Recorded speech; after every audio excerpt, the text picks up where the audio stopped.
In this video, I'm going to show you some interesting ways of using images when teaching languages. So this would apply to any language, and the idea is that I'm going to be a little bit more creative rather than just describing pictures and talking about them.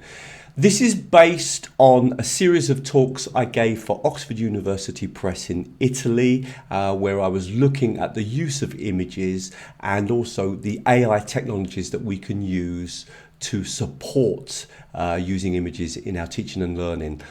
Really hope you like the video, and as always, if you do, please like it, please share it, please comment on it, and of course join me on my YouTube channel.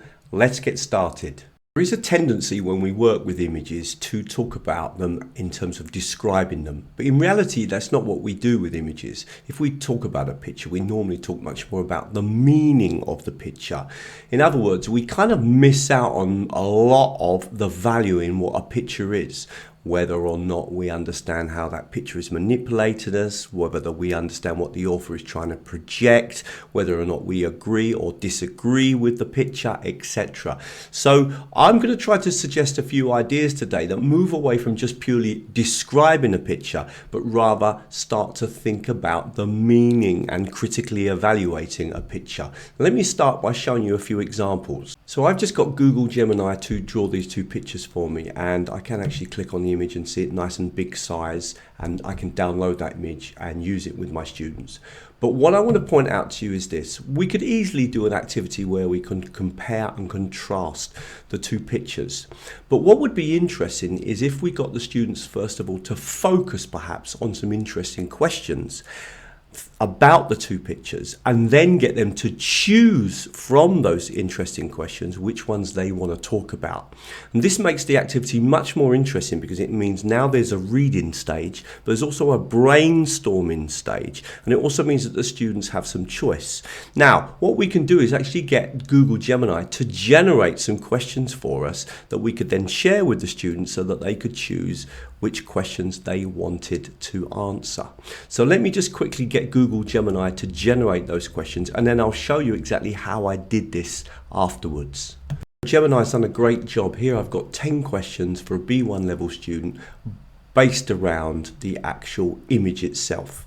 And then on this side here, I've got 10 questions that focus much more on the meaning behind the picture, so interpreting them, critically evaluating them, etc. And what I could do is just copy these questions very, very quickly by just clicking here and clicking on copy, putting those questions into, for example, a Word document, and then saying to the students, okay, we're going to talk about this picture in pairs, but what I want you to do first is to read all the questions and decide on one question that you want to answer from group A and one from group B.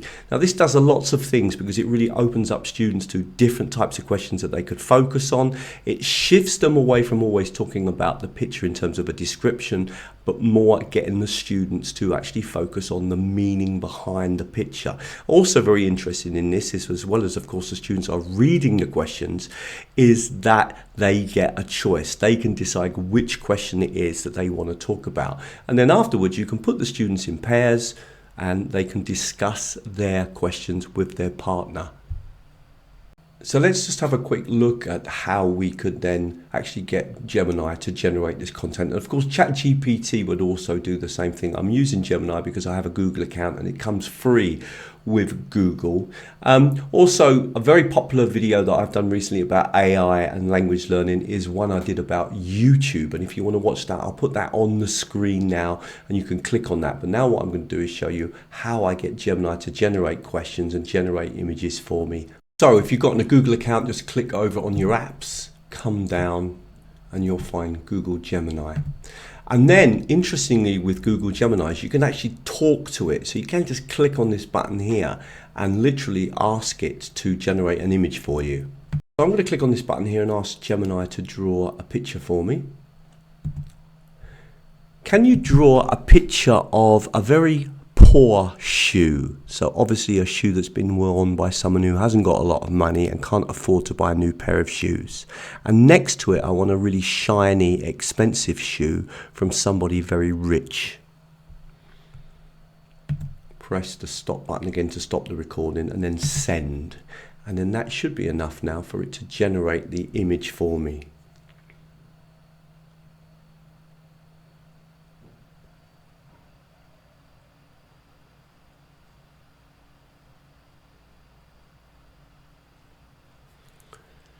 Now that's pretty good. Okay, that's shoe looks pretty worn out and broken. This one looks nice and shiny. If you're not happy, of course, with the image, you can ask it to do it again. When you get an image, what you can do is just kind of click on it to see what it looks like, kind of bigger size, and then you click here to download the image. Now, Gemini is not perfect at making images, and if the image is very complicated, particularly faces, it doesn't do a very good job. But if you're asking it to draw houses or shoes or clothes, things like that, generally it will do quite a good job.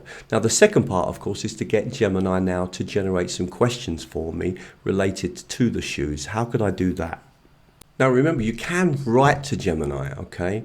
And you do have actually a few options in terms of what you upload if you want to give it an image or some document to work with. But what I want to do is just simply get it to generate some questions. So I'm going to click on this button here. Can you generate for me 10 questions related to describing the image that you've drawn? So 10 questions that really focus on a description of the picture. But then can you also generate for me 10 questions that are related to the meaning of the picture and what the author is trying to convey, or what we can interpret from the picture?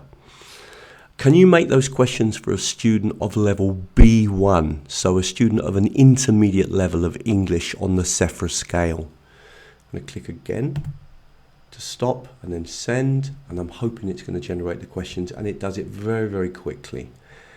Now we could again then use those questions. Now all I would need to do here, okay, is, and it looks like it's actually generated too many questions, so I might have to copy the ones that I want to work with, okay? So we've got description focused questions and meaning focused questions, and then we've got more meaning focused questions. So okay, it's done a little bit more than I required of it, but that's fine. And remember, we can just easily copy these questions, okay, and then paste them into Word and edit out the ones that we don't want to work with. And again, this will be interesting in terms of an activity to get our students to first read, think about questions that will be relevant to the picture, choose the ones that they want to work with, and then get them to answer those questions either in pairs, doing a speaking activity, or to write their answers. One thing you could do as well is take those questions and put them into Luvvoice, which will then generate it into an audio file so that students could actually even listen to the questions as well as reading them.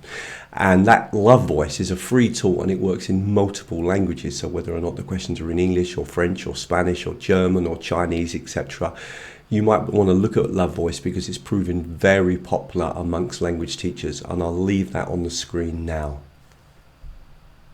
Okay, really hope you liked the video, and if you do, please come over to teachertrainingvideos.com. There's hundreds more videos on the website. There's a really popular section on teaching and using AI.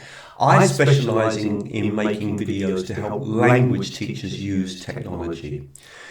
If you want to sign up to the newsletter, then that way you can keep up with all the latest videos, the free webinars that we run, the courses that we run, etc. And at the moment, if you sign up to the newsletter, there is a special 14-part free course that you'll be sent. You'll be sent a video about every 3 or 4 days that really just focuses on the most popular technologies on my YouTube channel that teachers have reacted to, and that really builds up into a really nice course and gives you a strong basis in using technology in language teaching. It's completely free, and literally everything that I show you is a free technology.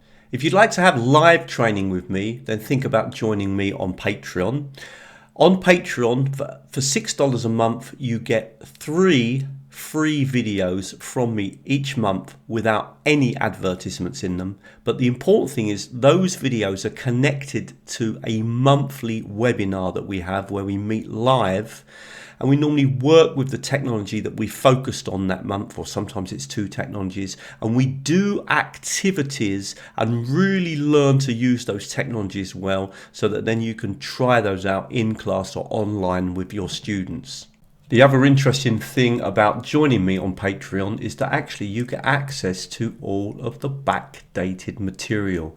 So there's over a year of videos and live training. This training is very practical with lots and lots of ideas about things that you can do in the class or online with your students teaching languages. So it's much more practical than the YouTube videos, and you get that as part of the $6 a month.